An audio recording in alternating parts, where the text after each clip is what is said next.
Eu saúdo a todos os irmãos com a paz de nosso Senhor e Salvador Jesus Cristo. Eu estou recebendo hoje em minha casa o professor, o pastor e o escritor Gunnar Berg. Ele acaba de lançar o livro Você é Teólogo e Não Sabe. Gunnar é um título bastante interessante. Eu sempre acreditei que todos nós cristãos fomos chamados a fazer teologia. E nós a fazemos todos os dias em nosso cotidiano. Quando oramos, quando damos graças pelo café, pelo almoço, pelo jantar, quando falamos de Cristo para alguém. Então, de uma certa forma, amplamente considerando um tema, todos nós somos teólogos. Agora, eu gostaria de fazer a minha primeira pergunta a você. Por que o título desse livro? Antes de responder, então, quero só agradecer. Obrigado, viu, meu pai, pela oportunidade de poder falar do livro. Mas o título representa um desafio pessoal a quem ler o livro e, de alguma maneira, também institucional. Mas eu descobri, mas só após a publicação, que o desafio pessoal dos leitores é que alimenta o desafio institucional. Quando eu digo desafio pessoal, é a maneira como as pessoas particularmente entendem a teologia. E o que o senhor entende por teologia e definiu aqui não é realmente a maneira como as pessoas entendem. O entendimento de teologia que a maioria das pessoas tem é aquele bastante formal e distanciado da nossa prática diária. E isso alimenta a visão institucional, que joga a teologia, entrega para que ela seja dominada, praticada, vendida, ensinada pelas academias, pelos seminários, pelas escolas teológicas. Não que essas instituições sejam desprezíveis, não são, elas têm a sua relevância, a sua importância, mas no final de tudo, por não compreender pessoalmente o que é a teologia, as pessoas relegam esse bem precioso a essas instituições e abrem mão de serem proprietários da teologia. Ela deixa de ser uma propriedade da igreja, dos cristãos, para se tornar propriedade de escolas, de seminários, e não deveria ser assim.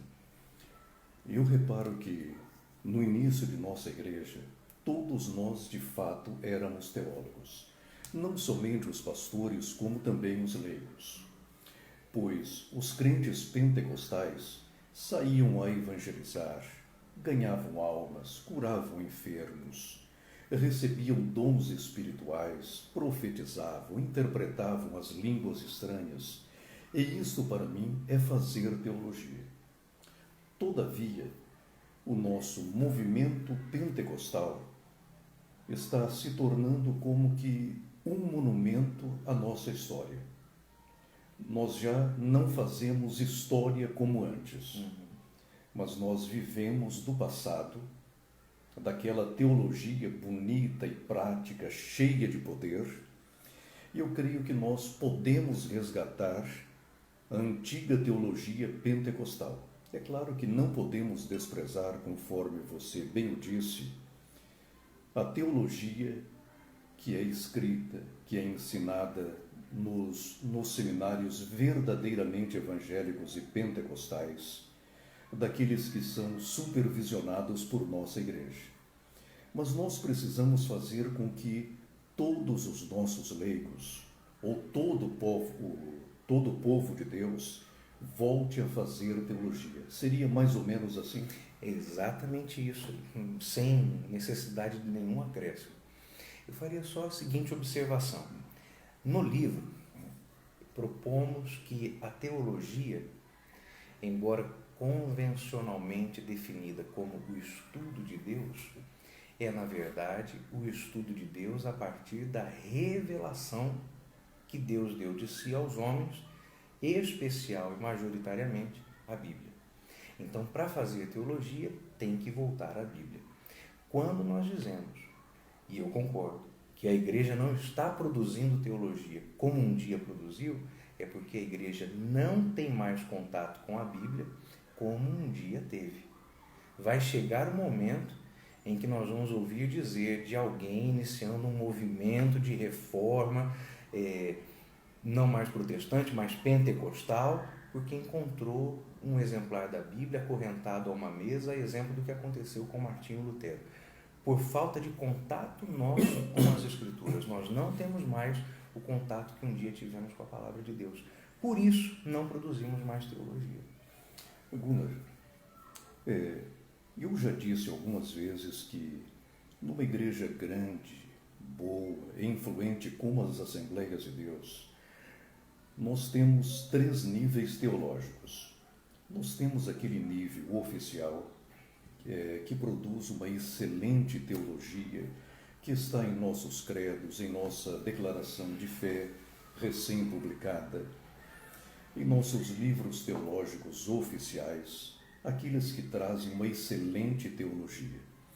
Nós temos também um outro nível teológico, que é o místico, que é aquele feito nos porões de nossa denominação, com manifestações místicas, mas não espirituais, pessoas imitando línguas estranhas, profecias, interpretação, forjando milagres. Esse é o segundo nível.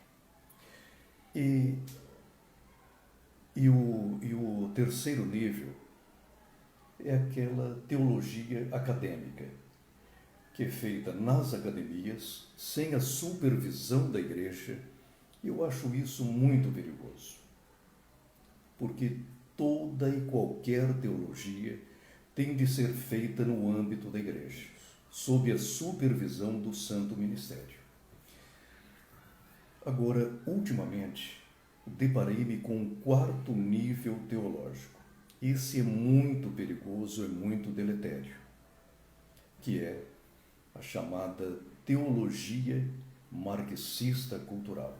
Sem o percebermos, nós estamos deixando que alguns acadêmicos, alguns inocentemente, introduzam em nosso meio a chamada teologia marxista. Parece cristã, tem cheiro de Bíblia, recende ao Antigo e ao Novo Testamento, todavia ela tem um viés esquerdista muito perigoso. O que você diz a esse respeito? Eu digo que o que nós estamos vivendo é um momento de esterilidade teológica. Há um capítulo no livro que se chama Teologia Prática e explica o que é isto. É uma disciplina nascida no ambiente acadêmico, cuja finalidade era poder dar aos alunos uma dimensão dos efeitos que a teologia teria no dia a dia. Mas alguém já disse, se eu me vejo obrigado a ensinar teologia prática, é porque a prática teológica está falida. Isso é que nos leva a estes níveis teológicos. Quando aquilo que é ensinado no púlpito parece não fazer mais efeito na vida dos ouvintes, e quando não faz mais efeito, não é porque a pregação perdeu o poder, é porque o púlpito está sem pregação. Então nós nos vemos obrigados a recorrer a outros níveis teológicos, e eles vão tendo os seus efeitos como uma droga, diminuídos com o passar do tempo, que nos leva a procurar algo além. E já estamos nesse 4º nível. Essa teologia marxista, ela responde positivamente, ou melhor, ela corresponde positivamente a tudo que é pregado na mídia, na internet, nos jornais. Ela alimenta a sanha intelectual, pseudo-intelectual de muitos jovens cristãos, então ela é consumida vorazmente. É por isso que nós vemos florescer, inclusive nos meios pentecostais, jovens que acham justificativa bíblica para aborto, para o homossexualismo, para o lesbianismo, para consumo de drogas e outras coisas. Isso tudo é porque o primeiro nível teológico que o senhor mencionou está esvaziado de palavra de Deus. Como primeiro nível, e deveria ter sido o único, ele se acabou. Não há mais pregação saudável nos nossos cultos. Deveria, mas não tem. E eu reparo também que muitos seminários que hoje estão obtendo o apoio oficial do governo estão substituindo de forma subreptícia, de forma muito sutil, o eixo teológico da boa teologia por uma disciplina que hoje já está se tornando curso. Refiro-me à ciência das religiões. Então, sem o percebermos, nós estamos deixando de ser teológicos em nossos cursos para sermos antropológicos. Ou seja, não estamos mais centrando o nosso discurso em Deus e em Sua palavra, que é a Bíblia Sagrada, mas na antropologia. Estamos colocando o homem como centro de todas as coisas.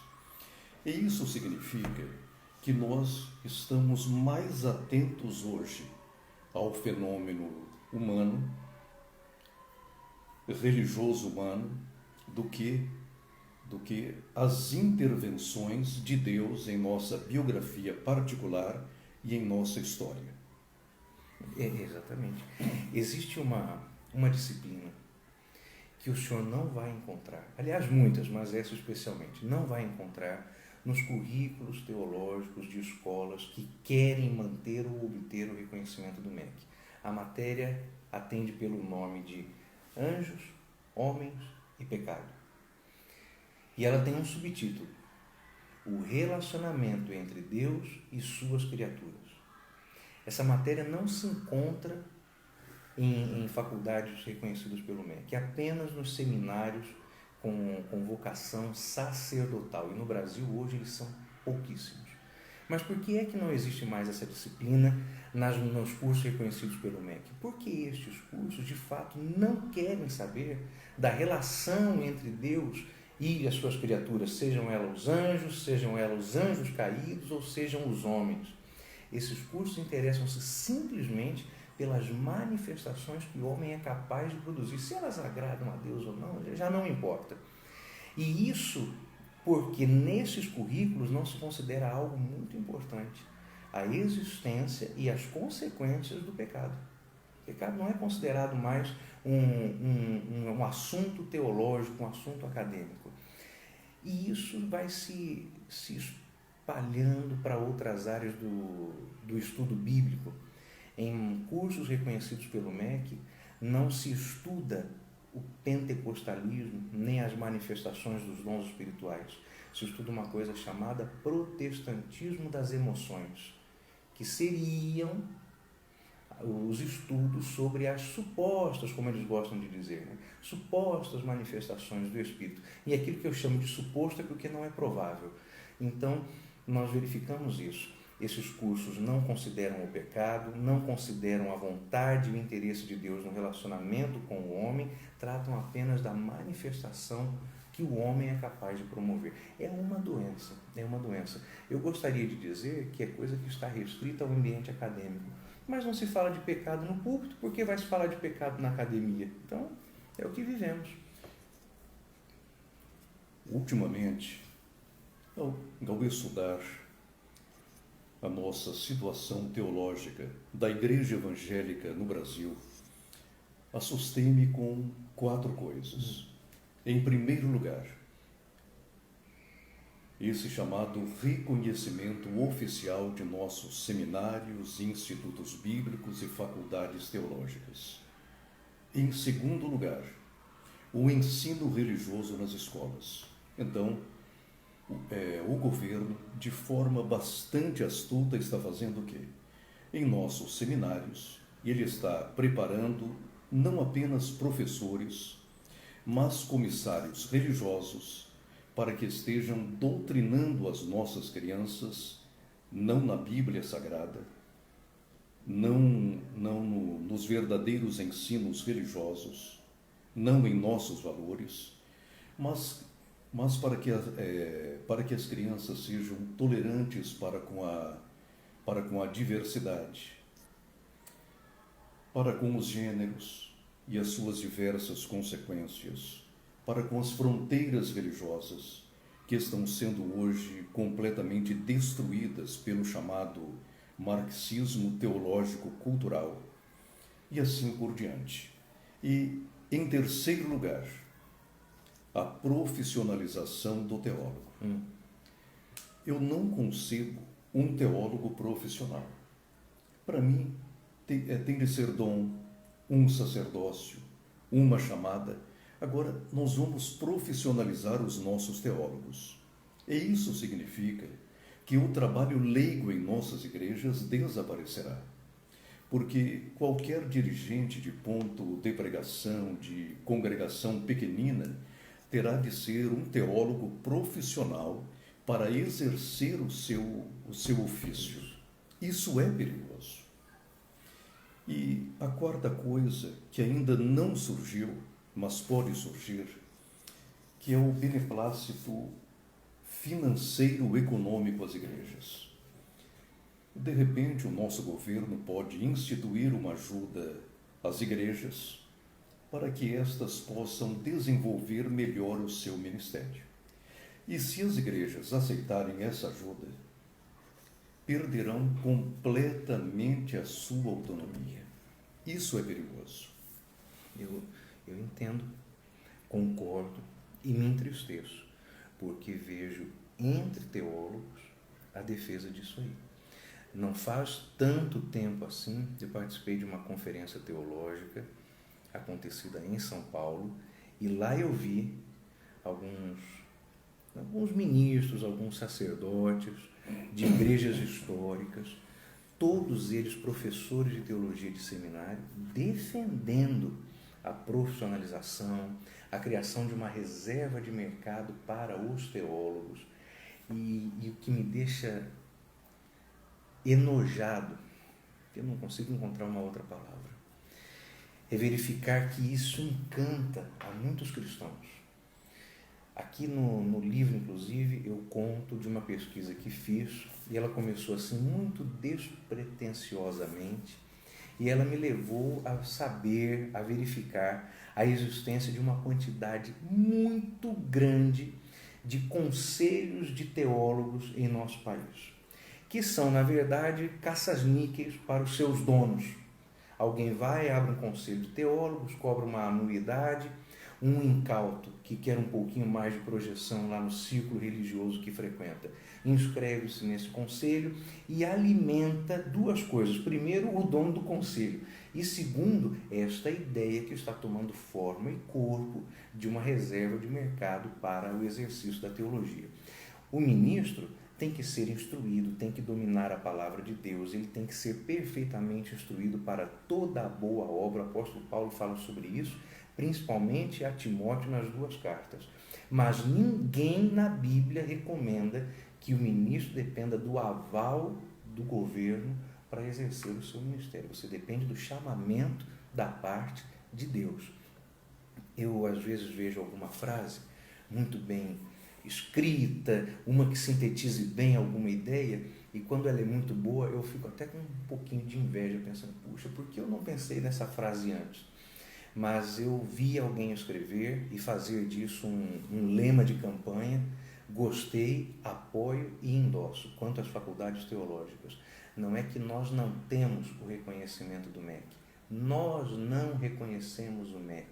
O MEC não está apto a dizer se a teologia que eu ensino é válida ou não. Isso aí é muito perigoso, porque o mesmo MEC que produz cartilhas erotizando as nossas crianças, que produz um kit gay, que é uma verdadeira abominação diante de Deus e dos homens, é o mesmo órgão que faz os nossos currículos, que edita as matérias teológicas que nós devemos ou não estudar.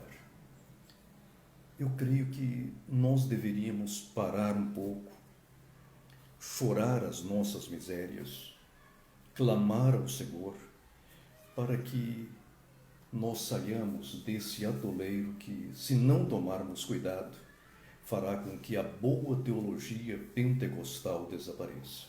Perfeito. Isso é muito perigoso. Isso é muito perigoso para as nossas igrejas. Gunnar Berg, por que você escreveu esse livro? Você é teólogo e não sabe. Por detectar uma deficiência na formação dos alunos da faculdade que eu dirijo. Eu coordeno academicamente uma faculdade teológica, é a FAETAD, fica no interior do estado de São Paulo, mas nós atendemos alunos no Brasil inteiro. E ali eu percebi que os meus alunos terminavam o curso, meus que eu digo, não todos meus diretamente, alunos da faculdade, né? E eles não sabiam nem definir teologia e também faziam menção de que agora que terminaram o curso eram teólogos.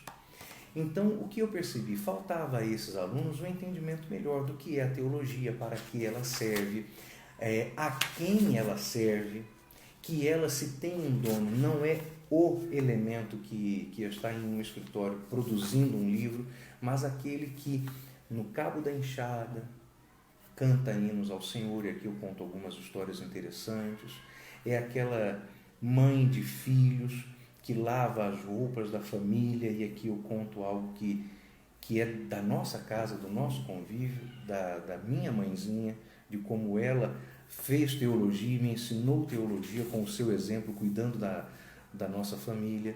Então, este livro veio para isto, para ajudar as pessoas a entender melhor o que é teologia e para que ela serve. Agora, que coisa interessante, a partir do momento em que esse livro passou a ser oferecido nas redes sociais, os comentários que seguiam-se nos posts eram muito explícitos, muito reveladores. Eles mostravam o grande desconhecimento que as pessoas têm sobre o que é ser um teólogo e sobre o que é fazer teologia.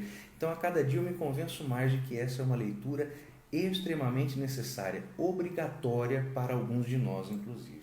Eu estou vendo um título aqui bastante interessante. A Caixa de Ferramentas do Teólogo. Quais são essas ferramentas?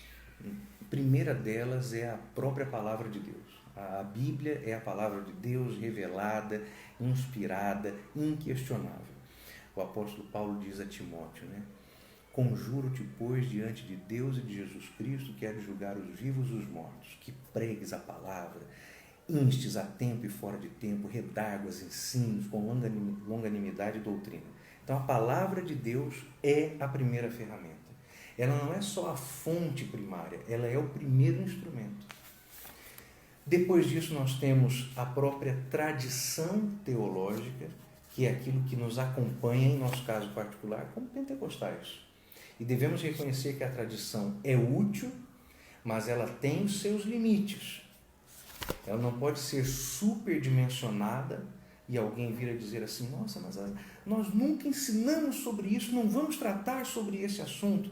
Um exemplo que eu já vi o senhor falar, por exemplo, o senhor diz que falta um capítulo importante à nossa teologia. É para tratar a respeito da mãe do Senhor Jesus Cristo, mas não como quem a exalta, e sim como quem a redimensiona dentro da teologia para corrigir distorções que o catolicismo provoca ao exacerbar a figura de Maria. Alguém pode ouvir e pensar: mas um capítulo teológico sobre Maria? Nunca falamos sobre isso, mas precisamos falar. Mas a tradição nunca falou sobre isso. Sim, mas a tradição não tem todas as respostas. Tem muitas, mas não todas. Então, essas são as duas grandes ferramentas do teólogo: Bíblia e a tradição. Eu estou vendo aqui também um capítulo sobre hermenêutica. Existe uma hermenêutica pentecostal, exclusivamente pentecostal? Existe uma prática hermenêutica e ela deve ser utilizada por qualquer um, mas até aquele que não seja pentecostal. Essa prática hermenêutica encara a palavra de Deus como literal. Literal, ainda que haja casos de hermenêutica especial na Bíblia, como por exemplo a interpretação do livro de Cantares, que é naturalmente uma poesia, e como uma poesia deve ser interpretada. Mas, de modo geral, a palavra de Deus deve ser interpretada literalmente. Quando acrescentamos aí a palavra pentecostal, nós cremos que é o Espírito Santo que conduz todo o processo exegético. Então, como pentecostal, vou à Bíblia não simplesmente como um técnico vai a um texto, mas como alguém que vai à palavra de Deus para se alimentar dela. E aí, eu creio que o Espírito Santo atua de duas maneiras. Primeiro, ele conduz o processo hermenêutico. E segundo, ele já conduzia antes a vida do hermeneuta, porque um intérprete que não é tocado pelo Espírito Santo não pode entender a voz do Espírito na palavra de Deus. Isso, para mim, resume a hermenêutica pentecostal. E eu reparo também que muitos teólogos hoje, oriundos das Assembleias de Deus, e que ainda se encontram em nosso meio, dão mais importância à sua formação acadêmica do que à sua formação espiritual. Eles se esquecem daquilo que houve com Apolo.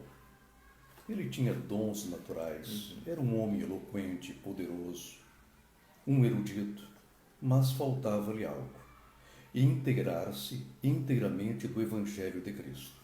E algo que foi ensinado a ele por Áquila e Priscila, que não eram teólogos convencionais. Justamente, mas sabiam que eram teólogos. Isso. Não é? Eles eram teólogos e o sabiam. Até que ele, pelo que nós podemos inferir, recebeu o batismo com o Espírito Santo, dons espirituais, e depois nós observamos que na cena seguinte ele já estava pregando com poder. Eu gostaria que você falasse sobre o batismo com o Espírito Santo na vida de nossos teólogos.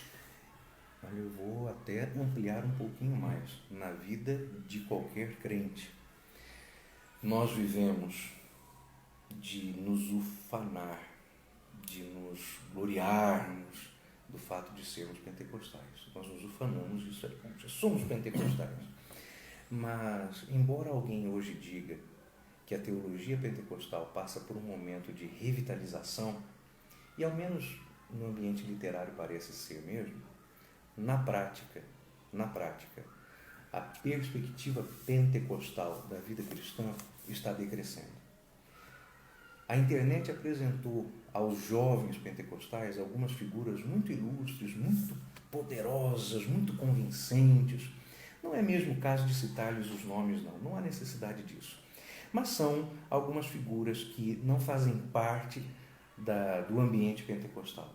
Mas são eruditos, eles falam bem. Alguns textos da Bíblia são por eles bem dominados, bem explicados. Isso impressiona a muitos jovens que, procurando por conhecimento dentro do arraial pentecostal, talvez não o identifiquem de imediato. E aí esses jovens vão atrás desses influenciadores digitais. E esses jovens, de fato, estão sendo influenciados e, embora estejam dentro das Assembleias de Deus, já duvidam do falar em línguas como evidência inicial do batismo. Duvidam que seja possível alguém receber a manifestação do Espírito Santo da maneira como nós entendemos que ela está disposta a nós através da promessa.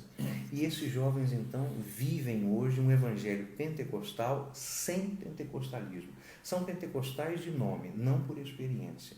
E aqueles que forem se tornar teólogos futuramente irão se tornar teólogos pentecostais também apenas nominais. Eu vejo alguns que são capazes de falar durante 1h30 sobre o Espírito Santo sem reagir com maior ânimo do que um professor que coloca fórmulas de química num quadro para alunos de cursinho. Então, o que falta a nós, como pentecostais, é voltarmos a crer e a buscar a experiência pentecostal. Teólogo pentecostal que não fala em línguas, que não ora, que não se comociona diante de Deus, realmente não tem o Espírito. E a sua teologia vai ser infrutífera. Não adianta ter academia se você não tem o Espírito. Isso não é anti-intelectualismo, não. Isso é pró-pentecostalismo. Eu vejo também hoje, com o surgimento das academias secularizadas em nosso meio, que nós aceitamos em algumas faculdades não somente alunos crentes evangélicos que nasceram de novo, mas inclusive alunos ateus. Porque quando obtemos o reconhecimento oficial do governo, nós nos tornamos uma espécie de franquia governamental. Então, somos obrigados a aceitar alunos que estão lá apenas para ver como ministramos, para conhecer um pouco de nossa teologia, embora limitada nesse ambiente oficial. Eu acho isso perigoso. Teólogos ateus. Teólogos ateus. Viajando pelo Brasil, eu fui chamado uma vez para falar em uma faculdade teológica mantida por uma igreja, uma Assembleia de Deus, em algum estado brasileiro. E um dos assuntos que eu ia falar lá era a respeito de como o ambiente do pós-cristianismo, que nós não vivemos mais o pós-modernismo, já vivemos o pós-cristianismo, tomou conta das nossas igrejas. E não tinha como não falar sobre homossexualismo, pois naquela audiência, naquela plateia em que eu julgava estarem apenas estudantes de teologia vindos de igrejas, havia um bom grupo que não era cristão. E nesse grupo, ao menos 3 rapazes homossexuais. Num momento como esse, o professor, o orador, o palestrante vai perguntar-se: vale a pena eu tocar nesse assunto porque eu estou aqui em um ambiente plural? Estou em um ambiente de diversidade? Eu vou falar contra isso? É quando o MEC nos amordaça para que a gente procure manter o reconhecimento que ele nos dá. Mas naquele momento eu pedi graça ao Senhor Jesus Cristo, mentalmente orei por aquela instituição, para que Deus a preservasse das consequências do que eu ia falar, porque eu não vou deixar de falar. Não posso deixar de falar. Mas essa convivência, essa dependência do MEC é que faz com que haja teólogos ateus, teólogos homossexuais, aqueles que pregam Bíblia sem viver Bíblia. E eu reparo também que a obra pentecostal, que no início pregava o batismo com o Espírito Santo, a ação do Espírito Santo entre nós e a escatologia da esperança, ou seja, a iminente volta de nosso Senhor Jesus Cristo, já deixa estes 2 pontos de lado.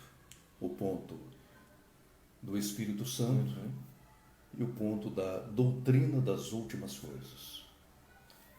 Será que hoje nós esperamos Jesus Cristo da mesma forma que os nossos pais fundadores? Eu sim, e sei que o senhor também, mas de um modo geral, não. Onde podemos observar isso aí?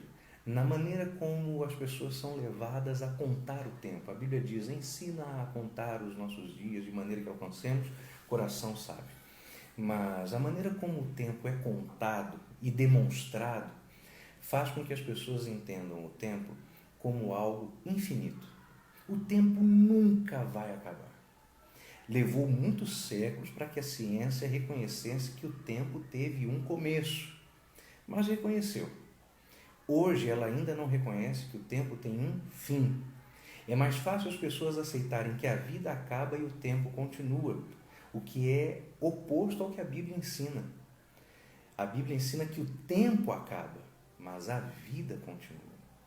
Essa perspectiva de continuidade da vida só é possível de se assimilar quando nós passamos a crer não apenas na imortalidade da alma, mas nas consequências eternas das nossas escolhas terrenas. E o mundo, de um modo geral, e a igreja também, já não tem mais essa perspectiva. Onde está a prova disso dentro da igreja? A nossa pregação é cada vez mais egoísta, imediatista, é uma mensagem para causar conforto, quando o Evangelho existe, na verdade, para trazer desconforto, nos tirar de acomodação e nos levar ao reconhecimento que somos pecadores. Infelizmente para mim, eu observo que os nossos seminários hoje, com algumas exceções muito honrosas, não estão formando teólogos verdadeiramente pentecostais, nem pastores segundo o coração de Deus. Nós estamos formando teólogos genéricos, pastores genéricos, sem qualquer poder espiritual. Onde tudo isso nos levará? O inferno. Para o inferno, sem dúvida. É a destruição total. Nós nos tornaremos, não igreja, nos tornaremos um ajuntamento. Nos reuniremos por nos reunir, estaremos ali simplesmente para cumprir uma agenda, a cumprir as escalas pastorais e não para servir a Deus. Gunnar, agora, sobre esse livro aqui. É um livro que eu li 2 vezes, um livro substancioso. Se alguém quiser adquirir esse livro... Nós fazemos assim. Nós podemos colocar na descrição do vídeo o link para a loja virtual do Instituto Areópago e ali o livro está à disposição de quem quiser comprar. Na compra você já paga pelo frete, também um frete de valor muito baixo, e segue para a sua casa com toda a comodidade o livro Você é Teólogo e Não Sabe. Então colocamos lá na descrição do vídeo o link e está à disposição para quem quiser adquirir o livro. Eu estava vendo aqui os assuntos, olha, são muito importantes e fundamentais para quem quer fazer teologia. Capítulo 1, somos todos teólogos. Quem é o teólogo? Teólogo não é título, é função. A caixa de ferramentas do teólogo. Precisamos de ferramentas, a palavra normativa, tradição teológica.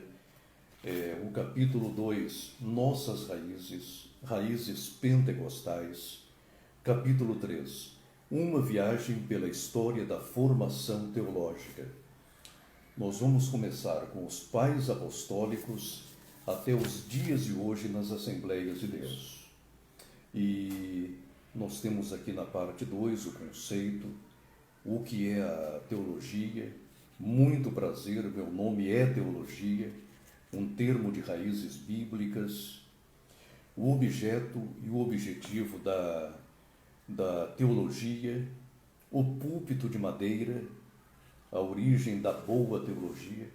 O que é o púlpito de madeira? É o texto de Neemias, capítulo 8, quando o povo se congrega ao redor de Esdras e ele estava em um púlpito de madeira feito para aquele fim, diz a palavra de Deus. Embora simples, não era improvisado. E simples tinha só um destino: ser o lugar pelo qual a palavra seria anunciada ao povo. E a Bíblia diz ainda que à esquerda e à direita de Esdras estavam outros oficiais religiosos que repetiam e ensinavam ao povo as palavras que eram lidas. O púlpito de madeira, sem ostentação, só para pregar. Nós temos aqui teologia exegética, a busca pelo sentido original, exegese pastoral. Um conselho é que os pastores não queiram fazer pregações apenas sobre os seus textos preferidos da Bíblia ou sobre os textos que eles julgam menos polêmicos, mas para que os pregadores preguem a Bíblia, os pastores ensinem a Escritura e ensinem-na toda, do Gênesis ao Apocalipse. Não tem texto da Bíblia que não deva ser pregado. Parte 4, o processo, a procura de um método.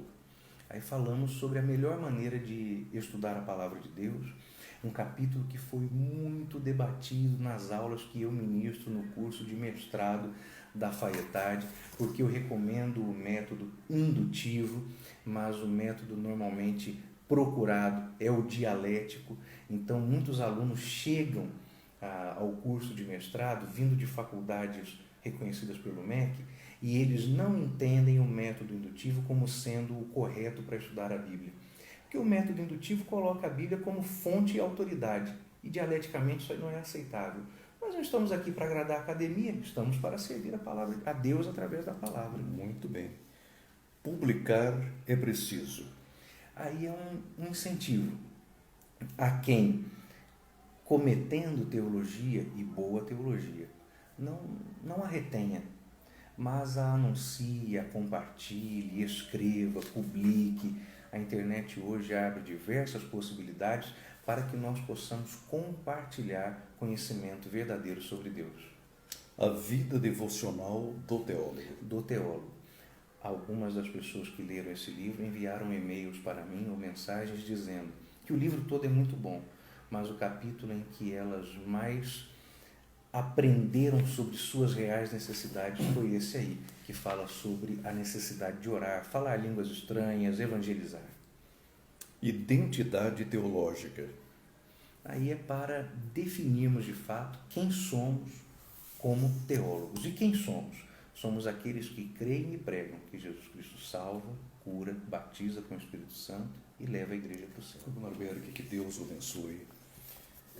A minha oração é que este livro venha a ser uma bênção na vida de nossos obreiros já experimentados, dos teólogos com livros publicados. Para mim, esse livro foi uma bênção porque eu entrei em contato com conceitos renovados aqui, com toda sinceridade.